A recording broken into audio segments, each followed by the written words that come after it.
If you're a classic Andy, you already know the fastest way to 50 is going to be to do all your optimal pre-quests linked in the description below and spam both dungeons and Gnomeregan all the way to 50. But if you're somebody who wants to enjoy the world, this guide will cover all of the best zones for questing, including tips, level recommendations, and routing strategies that you can use to mold your own journey around and maximize your own experience. Now, before we get started, there are 5 things to note. 1. There's a ton of fun content out there in Season of Discovery, including the new runes to discover and the new PvE content called Nightmare Incursions, which can be found in Vale, Dustwood, Hinterlands, and Feralas. These events grant experience and reputation and will give you a few unique items to help you while you're leveling, such as the Anguish of Dreams and the Nightmare Siphon, so be sure to enjoy these in your journey. 2. There's usually a bunch of lulls and gaps for leveling while questing on your way to 50, so doing dungeons like Uldaman, Zul'Farrak, and even Maraudon can help you along the way. At a minimum, you should aim to do each of these dungeons at least once because there are a ton of quests that you can complete for a lot of experience and they're fresh, fun content to do. 3. Some zones recommended will definitely be overpopulated with players, so don't be afraid to reroute yourself because a lot of these zones actually have large level ranges. 4. Green quest will grant the same amount of base experience as if it were yellow or orange as long as you're within 5 levels of it, so don't be afraid to do them. And finally, this guide isn't meant to be the fastest way to 50, but just merely serve as a guidance and an overview for the zones and the content areas that I think are worth exploring on your journey. So sit back, relax, put your learning cap on, and smash that like and subscribe button if you like this type of content. Your support means the world to me and it'll help others find this video too. So let's get started. Stranglethorn Vale is probably one of the best questing zones for phase 3, but it's also an extremely great zone for questing in your early 40s. It's extremely dense in terms of mobs and has a ton of kill quests. Most of the starter quests for this zone will actually chain into new higher level quests once completed, which is why it's such an amazing starting point and is incredible for efficiency. Before starting this zone, make sure you pick up all of the quests between Grom Gol and Booty Bay because a lot of the quests will definitely overlap in areas and you'll be able to complete a lot of them at the same time. Also note that quests like Up to Snuff, which is part of the pirate chain down south, and Bloody Bone Necklaces, which is part of the troll chain up north, do not need to be completed in the first outing because the chains for pirates and trolls will bring you back to the same areas to kill the same mobs. If you're struggling leveling in this zone because of PvP or the zone is overly saturated, you could always try Dustwallow Marsh for easier questing, but I recommend just going into Scarlet Monastery Cathedral until you are level 41 or 42 to get ahead of the Zerg. Around level 41 or 42, we're going to head to the Badlands. This zone is good all the way up to level 45, and the starting quests are fairly easy to do and give a good amount of experience. But the main reason to come here is because it's the home of Uldaman, and there's a bunch of Uldaman dungeon quests to pick up while we're here, so be sure to do it. Those quests include the Solutions of Doom, which can be found in the south of the Badlands, located at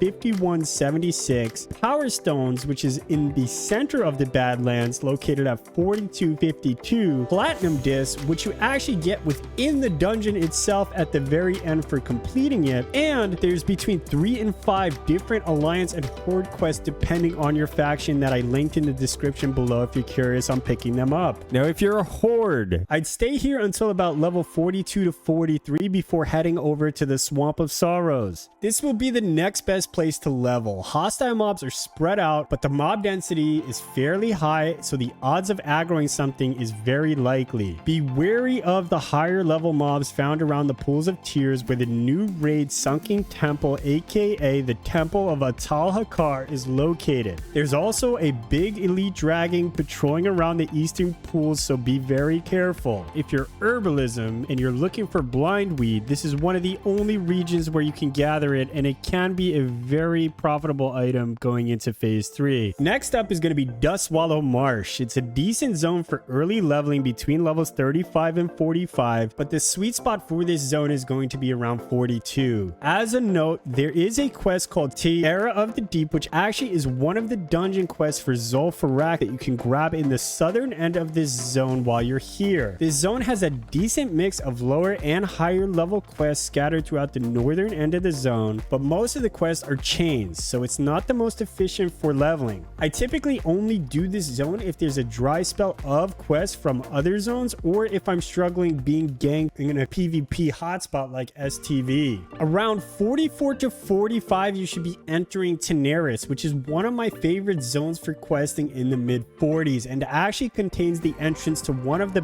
best dungeons that you're going to be able to experience during this level range, called Zul'Farrak. That said, a ton of Zul'Farrak quests can be picked up in Gadget Sands, so be sure to grab them. These quests include Troll Temper from Trenton Lighthammer, located at 5128, Scarab Shells from Tranwreck, located at 5126, the Venomatic Rod from Chief Engineer Bilgewizzle, located at 5228, and there are a few other quests that you can grab from other zones, such as the Tiara of the Deep from Dustwallow Marsh around 4657, Gozrilla from the Thousand Needles, located at 7778, but just note, Gozrilla can't be completed without the mallet that you're going to have to do a Hinterlands questline for, so I wouldn't worry about this one just yet. And finally, the Prophecy of Mosharu, which you get from the eastern area of Tanaris, called Steamweedle Port. There's also one other quest that you can get depending on whether you're Alliance or Horde. If you're interested, you can look in the description below for them. Now, around level 45 to 46, Feralas is going to be the next best place. Before you go here, make sure you grab that quest, Screecher Spirits from Steamweedle Port in Tanaris that we talked about just earlier. This zone is going to be a bit tricky to navigate because the elevation changes frequently and there's a ton of small bodies of water and steep hills. It also is going to be the home of the higher level nightmare incursions that we can participate in, so make sure you have a lot of fun with them while you're here. Mob density is high and hostile mobs can be found just about anywhere, but the one thing to definitely avoid is the level 60 dungeon area called Dire Maul to the north. There's a ton of elites around there and will definitely give you a hard time if you're anywhere in the area. By 46 to 47, it's time to head to the Hinterlands. This is a great zone with a lot of kill quests and great mob density. It's also the home of one of the infamous Jintha Allure elite quest lines, which you'll definitely need a group for. Horde has way more quests here than Alliance, but it's viable on both sides and I highly recommend it. It's a really fun experience and is almost like doing an outdoor dungeon. So grab a full group, including a tank and a healer, because you're going to be fighting a ton of higher level elites. You'll need at minimum 45 minutes to do this run, so be prepared. This run will give you almost a full level just from the grind, and if not more when you go back to turn in all the quests. And it can also give you access to a mallet that gives you the ability to summon a secret boss within a dungeon called Gozrilla. There's also a quest called the Ancient Egg, which used to be one of the pre-quests for Sunken Temple that is achievable within the same run, but I'm not sure how relevant that quest is going to be anymore since the dungeon is now a raid. And finally, if you made it this far, you are an absolute demon, because by level 48 to 49, you can wrap up your leveling experience in Searing Gorge. These quests can be a bit tricky, so I recommend doing them with one or two other people to keep it safe. The mob density and questing density is pretty high, and sometimes the respawn timers can definitely catch you off guard, especially when you're deep within the caves or mountains, so be careful. Also, around this level, I suggest doing some Maraudon runs. There's a bunch of really good Maraudon quests, and it's a fun dungeon with a lot of really great gear, and has two different sides that you can complete independently, both orange and purple. You can pick up a few of those quests in Desolace. One of them is called the Pariah's Instructions, located at Centaur Pariah at 5086, and the other one is Twisted Evil, starting at Willow, located at 6239. There's also two different quests that you get within the dungeon. One is called Legends of Maraudon, that actually chains into 3 more quests in a single run, so it's great experience, and the Seed of Life, which you'll